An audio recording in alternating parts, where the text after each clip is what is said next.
Hello, my name is Victoria Raimondi, and the case study nation I chose to present on is Colombia.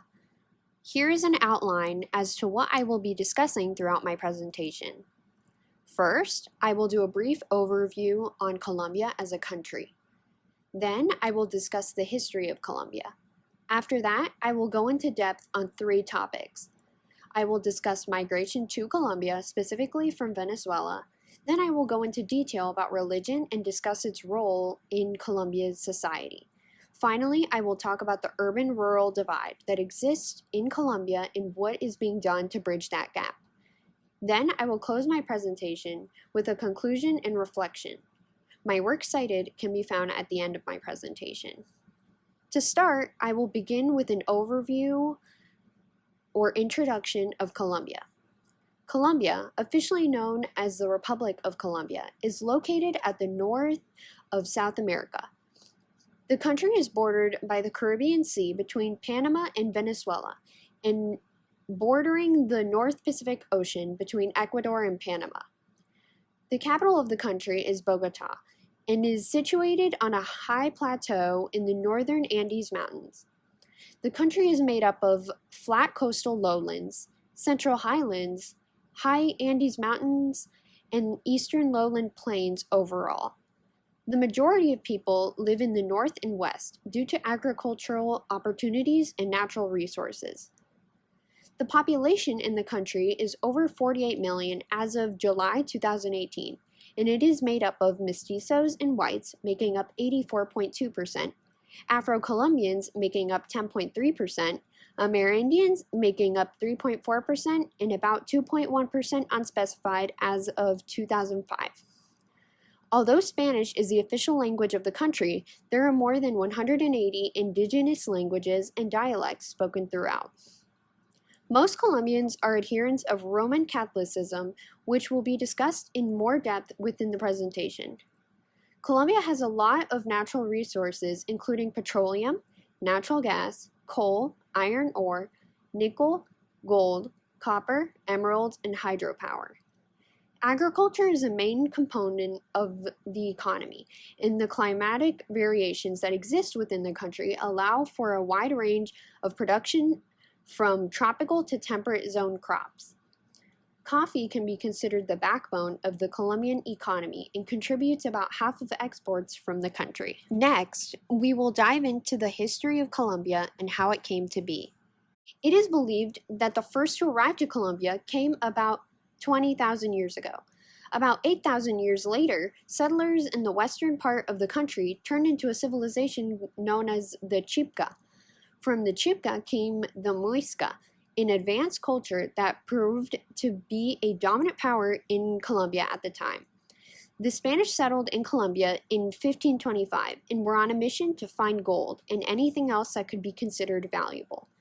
By 1538, the Spanish conquered the Muisca and stole all of their valuables. Colombia was under the rule of the Spanish for almost 250 years after that, until Colombia grew tired of Spanish rule. In 1811, Cartagena declared independence, and soon after, Bogota followed its lead. The Spanish attempted to regain control in 1815, but Colombian forces, led by the famed Venezuelan general Simón Bolívar, defeated the Spanish in 1819. Following the country's independence, Colombia became a part of a country called New Granada, which included the modern Colombia, Ecuador, and Venezuela. New Granada ended up falling apart by 1835, and Colombia became its own nation. Fights soon broke out between political groups over who would lead the country. Since then, Colombia has had several civil wars and few times of peace. The first topic that I will be discussing is migration. Colombia has received a grand wave of migrants from Venezuela. Many Venezuelans seeking to escape the conditions in their country choose to migrate to Colombia due to the country's close proximity to Venezuela. About 45,000 people cross the border from Venezuela into Colombia every day, looking to earn a living and access goods and services that are now difficult to find in Venezuela. Colombia is the host of most of Venezuelan migrants, with nearly 1.5 million migrants. The fact that Colombia decided to extend citizenship to children of Venezuelan refugees has been a very prominent topic in the news within major outlets.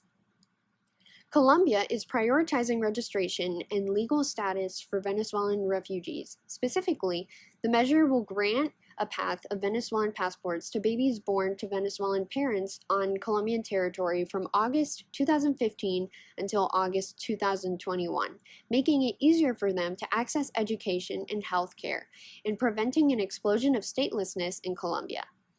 Before this humanitarian measure was in place, these children did not have rights as citizens. In Colombia, automatic citizenship isn't awarded to those born within the territory. It requires at least one parent to be a legal resident. In addition to doing a great deed for the Venezuelan community, migration can create economic growth for Colombia in the medium and long term due to the increase in investment and consumption derived from it. For every 500,000 people of working age that migrated from Venezuela to Colombia, the economic growth of the receiving country could accelerate by 0.2 percentage points, according to the World Bank. The second topic that I will be going into detail in is religion. Although Colombia doesn't have an official religion, most of the population identifies themselves as Catholic. Roman Catholicism used to be Colombia's official religion until 1991, when the Constitution deemed all religions to be equal, which reflects their relationship today. It was proposed that 79% of Colombians considered themselves Catholic, making Colombia predominantly Catholic. 13% considered themselves Protestant, 6% are unaffiliated, and 2% considered themselves part of the other category, following some other religion, including other variations of Christianity. Even though the Roman Catholic Church is prominent in the country, people are free to practice other religions, and the country's government policies encourage an accepting environment. The relationship between the Roman Catholic Church and other religions have proven to be very amicable. With that being said, although the various religions coexist, with most of the population being Catholic, the minority religious groups are expected to participate in Catholic events and festivals. This goes to show the influence that religion has on society. The third topic that I will be discussing is the divide between the rural and urban parts of Colombia. The differences between the rural and urban parts of Colombia are increasingly evident. Urban experts and Colombian political leaders seem to believe that the country's urban-rural relationship should be rethought. This is because of the perceptions that the rural areas are overcome with violence, whilst the urban areas are seen as areas of development and modernization.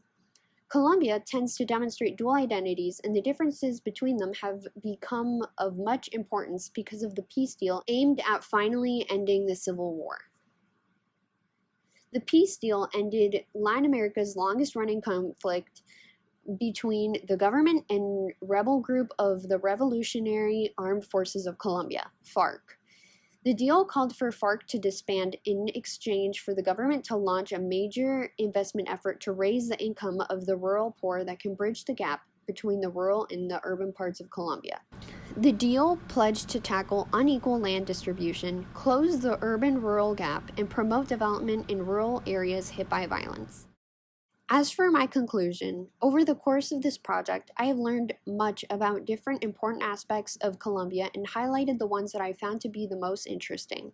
Overall, Colombia can be considered a stable country, and most recently has undergone a decrease in crime, narco-traffic, and growing tourism industry. In relation to my reflection, throughout doing the case studies and pulling together the information I gathered into a presentation, I have learned much about my case study nation, Colombia. This assignment and reading the textbook have allowed me to become more familiar with the country of Colombia, as well as the other countries in Latin America. My favorite part of the project was just becoming well-versed in knowledge of Colombia, and my favorite topics to learn about were migration and religion. I found them to be very interesting, and the textbook, as well as many online sources, provided me with much information on both areas. As a whole, I enjoyed the course very much and have already recommended it to several of my peers. What I enjoyed most was the creative aspect of the case studies. They allowed me to get artistic, and I feel that they helped me to understand the material at a deeper level. Thank you for your time.